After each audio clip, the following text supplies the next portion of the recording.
কেউ কি দিনের বেলায় কখনো চাঁদ এবং সূর্যকে একসাথে দেখেছেন? তবে আজকে আমি দেখলাম।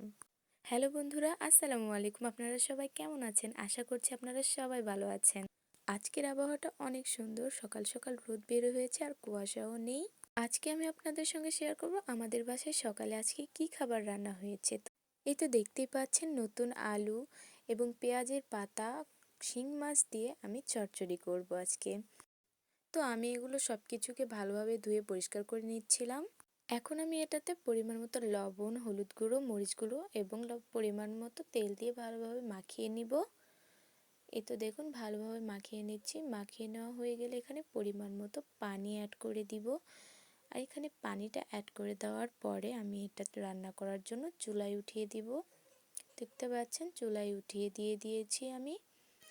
কিছুক্ষণ রান্না করার পরে দেখুন কত সুন্দর কালার এসছে আমার তরকারি। রান্না হতে হতেই চলুন দেখে আসি একটা দৃশ্য। কেউ কি সকালে একসাথে সূর্য এবং চাঁদকে দেখেছেন? তবে আমি আজকে দেখলাম। দেখতে দেখতেই আমার রান্নাটাও হয়ে গেল। দেখুন কতটা লোভনীয় লাগছে দেখতে। আর আমি খাবারের সময় সবসময় সালাদ পরিবেশন করে থাকি। তো বন্ধুরা, আজকের ভিডিওটা এত পর্যন্তই। আপনারা সবাই ভালো থাকবেন, সুস্থ থাকবেন। আল্লাহ হাফেজ।